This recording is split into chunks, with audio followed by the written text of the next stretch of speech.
When I first considered doing videos, I was largely inspired by the many content creators that covered Warhammer 40k lore. I'd spend hours listening and learning about the different factions that inhabit the universe, the weaponry of the Space Marines, and even the governmental structures of the newborn Tau. Among these many topics, the thing that had me absolutely gripped was the four Chaos Gods, beings of unimaginable power and malice that got me hooked on the franchise. There was something about the Chaos Gods and the stories related to them that I just fell in love with. When I got into Star Rail, I got hooked on the story of the Aeons. They were almost similar, with both being born of raw emotions, fueled by a metaphysical psychic force, and each represented different concepts. So I started to wonder if there were any Aeons that were close in nature or behavior to the Chaos Gods of Warhammer. And that's how I arrived at this video. In this one, I'm going to talk about Nurgle, one of the Chaos Gods of Warhammer, and figure out which of the Aeons in Star Rail are closest to them in terms of philosophy and action. Before we get into that, however, if you're interested in random lore videos, consider checking out and subscribing to the channel. In order to have this discussion, you need to understand a little bit about the Chaos Gods. So, for those of you who are not familiar with this, let me first give you a brief introduction on what they are. Just as a disclaimer, I can't fully cover this topic in the depth that it deserves, so just understand that this is pretty much a summarized version. In the universe of 40k, there is a dimension that exists parallel to reality, one that functions almost as a mirror to it. This dimension is often referred to as the warp or immaterium. The warp is made up of purely psychic energy that forms as a result of the collective emotions and actions of sentient creatures within the physical universe. As such, whatever happens in the physical universe influences how the immaterium appears. If the universe is in a state of calm with no wars, destruction, or suffering, the warp appears as a tranquil and almost serene place.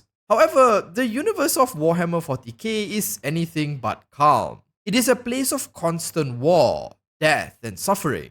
For the average individual, be it human or Xenos, emotions of fear, anger, and despair is commonplace. These emotions, when compounded by the trillions of souls inhabiting the Milky Way galaxy, have essentially corrupted and twisted the warp into something closer to a hellish dimension.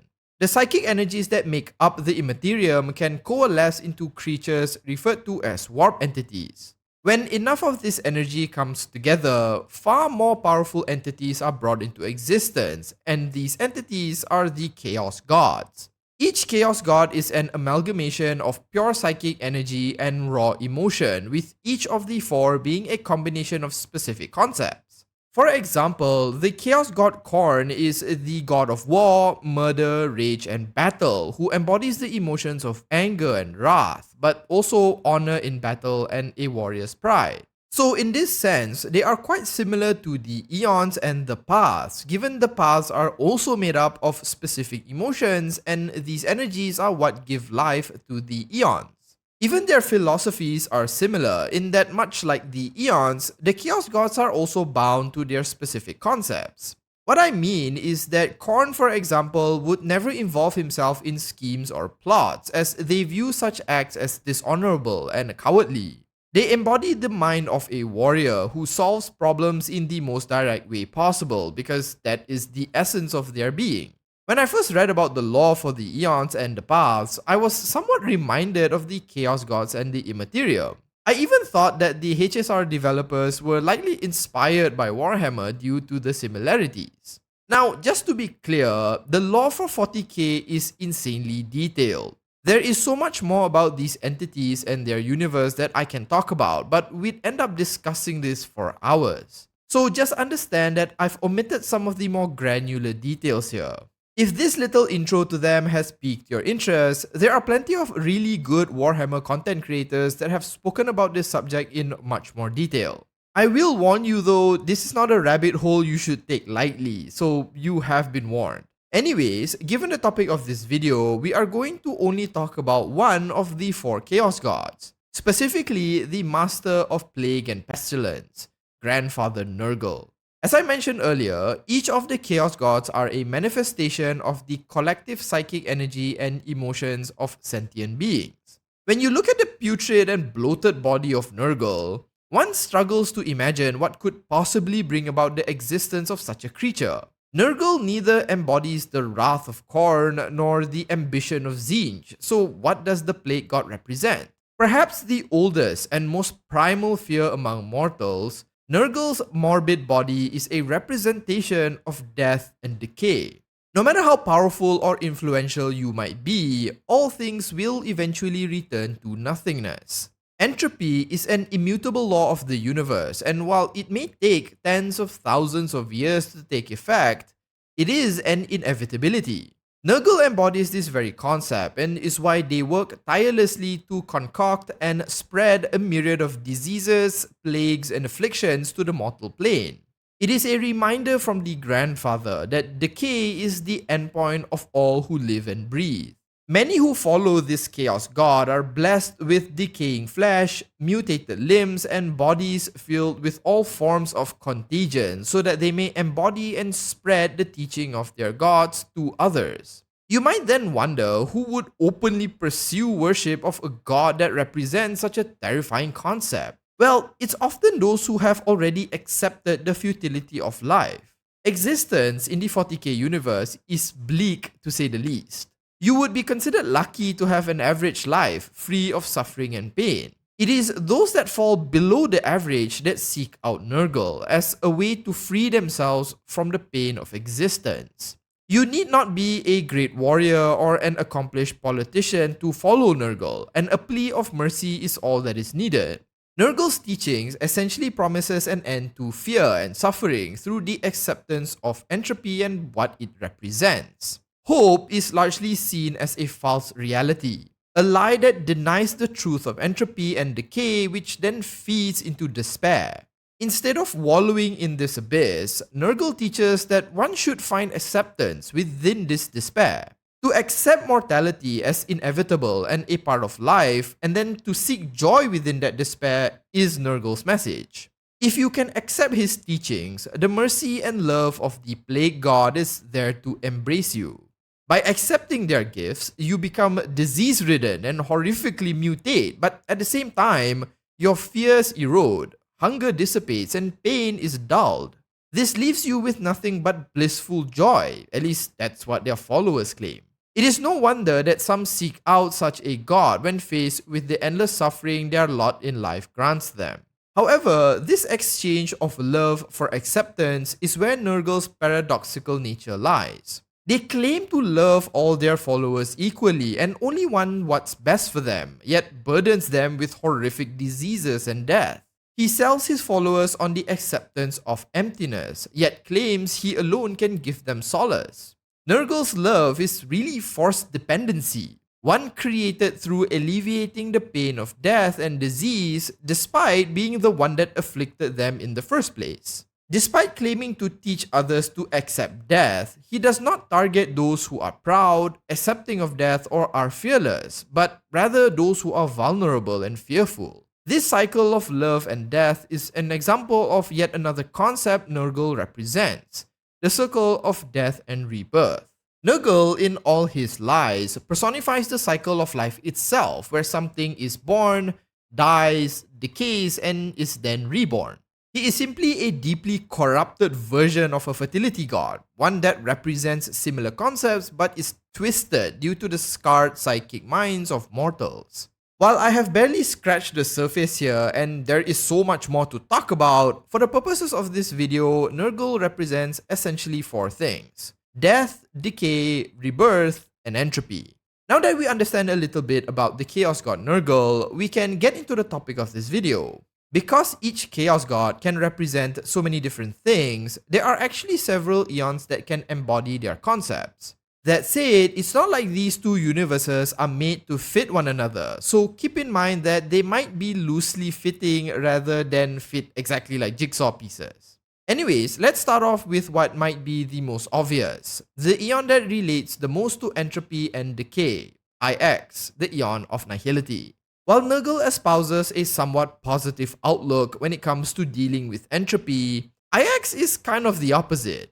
They believe that because the true nature of the universe is essentially nothingness, it isn't worth putting in any effort at all. Ajax would rather just wait for the end of the universe to arrive rather than waste time doing anything, since it will all end either way.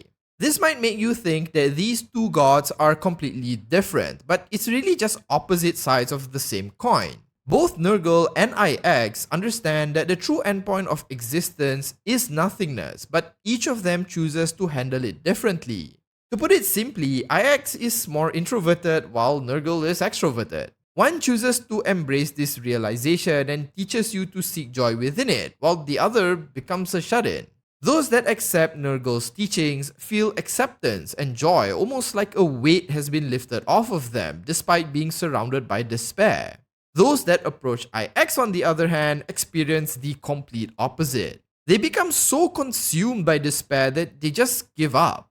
Those that are engulfed by the shadow of Ix, be it individuals, planets, or even star systems, are all plunged into a depressing abyss. They feel numb, dejected, and completely lose their will to live, seeing the universe and existence itself much like how the Aeon does.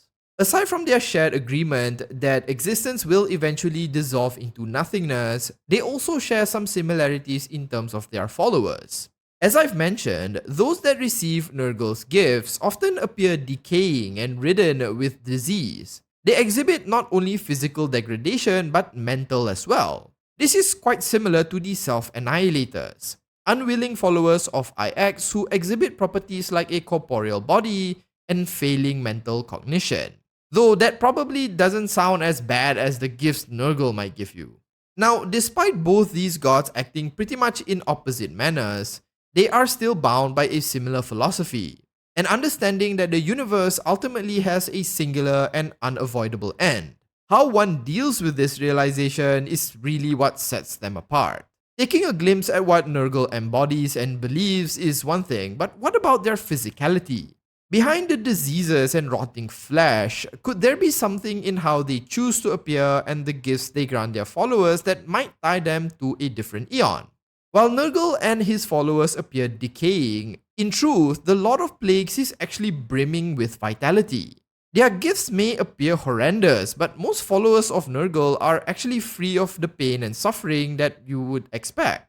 You can riddle their bodies with countless bullets or subject them to tremendous blunt force trauma, but in most cases, they would easily shrug them off.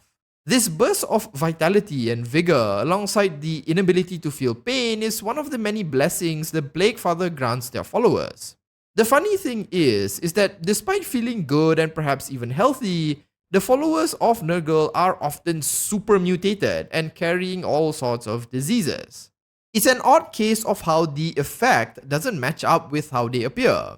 As it happens, in the universe of Star Rail, there is an Aeon that functions in a similar way, the Aeon of Abundance, Yaoshe. The Path of Abundance is a path to many abilities some consider to be unnatural. You can gain immunity to sickness, regrow entire limbs, and in some cases even gain eternal life.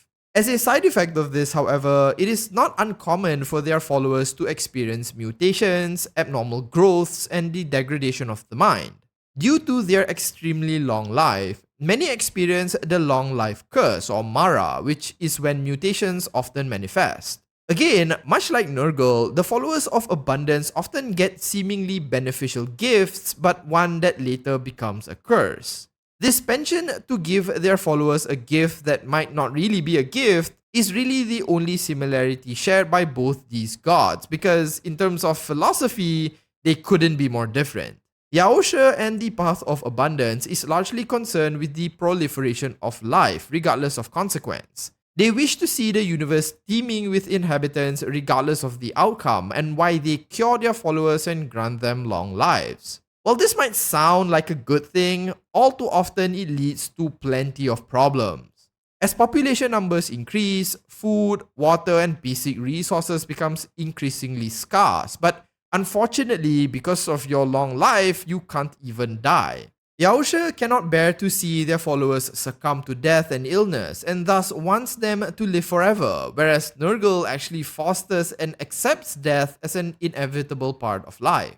Both gods share commonalities in the nature of their gifts, in that it provides them a monstrous boost of vitality, but diverge in philosophy when it comes to how the lives of their followers end. What's interesting is that if these two gods were to ever meet, Yaosha might actually be taken captive. There is a story of Nurgle actually capturing the Eldari goddess Isha, a god of healing and life. He uses her as an unwitting test subject for the many contagions and diseases he cooks up. So I can just imagine Nurgle using Yaosha in a similar way, filling them up with plague after plague and forcing Yaosha to heal themselves in an endless cycle of pain. Speaking of cycles, the next Aeon is one that relates to one of Nurgle's more hidden aspects, the one related to the beginnings and endings. Throughout our discussion so far, Nurgle has appeared as an entity that represents the end of existence. I mean, there is nothing more absolute of an end than death itself. However, what people often forget is that death and decay can sometimes lead to rebirth, such is the cycle of life. There is one Aeon that functions in much the same way. Because Terminus follows the path of finality, many believe they are only concerned with bringing about the end of the universe. While this is part of their primer mobile, Elegy has mentioned that Terminus also represents the start of the next universe. As such, while both these gods represent the end of something, they might also embody the rebirth that follows right after. I would like to expand more on this, given Terminus is one of my more favorite Aeons, but this is really the only thing that they share, so let's move on to the next and final Aeon. Last on this list is an Aeon that might actually surprise you. Nurgle appears as a grotesque, evil, and manipulating entity that hides their true intentions behind promises of love, acceptance, and joy. As we discussed earlier, much of what they do is paradoxical in nature. It is this very nature that this next Aeon seemingly shares with Nurgle. I'm talking of course about the Aeon of Harmony, Shipe. Now, I'll admit that little is currently known about Shipe and the Harmony, but from the little we do know, Shipe's following is quite similar to Nurgle. The Harmony exists as a paradox of broken wholesomeness. They espouse familial ties, friendships, and strong bonds, but are vengeful and even angry when their followers choose to leave. They often target those who are already seeking help and are too weak to help themselves. Most of the time, what they pass off as Harmony is really just control. Everything we currently know about the Harmony seems to paint them as a living paradox. Nothing is as it appears with them, as every act of benevolence has a hidden price. Shipe's harmony is not really harmony, while Nurgle's love is not really love. While the other Aeons all have direct connection to Nurgle's philosophies or actions, Shipe is similar to them purely due to their hidden nature. It's also interesting to me that Shipe appears somewhat attractive and clean, depending on who you ask, which is a stark contrast to the appearance of Nurgle. It's almost like their appearance might not be a true reflection of their intentions, and underneath it all, they act almost like mirrors of one another. Both gods give promises of love, acceptance, and harmony, but in reality, they want worship and control. That said, as I mentioned, we know little about Shipe and the Harmony, and this might just be me assuming the worst of an Aeon we have not even met yet. Harmony could very well be the utopia they are advertised to be, and if that ends up being the truth in the future, I'll be sure to give Shipe a long apology. With that, however, we have reached the end of the video. The fact that so many Aeons can be linked to a singular Chaos God speaks volumes of how influential the Warp Gods are. While I can't say for sure, I like to think that the HSR developers do take some inspiration from the Warhammer 40k universe, given these similarities, or at least I'm hoping. I'm not saying one is a blatant ripoff of the other, nor am I saying one is better than the other. This is just a fun comparison and a chance for me to talk about two things I enjoy. Plus, there are quite a lot of things I simply cannot cover here, and truthfully, I'm more of a casual hobbyist when it comes to Warhammer 40k. I do enjoy the lore immensely, but I'm by no means an expert, so if I have missed out something or perhaps misunderstood parts of the lore, hopefully you can give me a pass. Moving forward, I might cover the other three gods in a future video if there is enough interest, but for now, I'll end the video here. Do you think I did justice to Nurgle with these Aeons, or is there some that I missed out? Share your thoughts in the comments. If you found the video entertaining, do consider liking and subscribing to the channel. Thanks so much for watching, and as usual, have a nice day.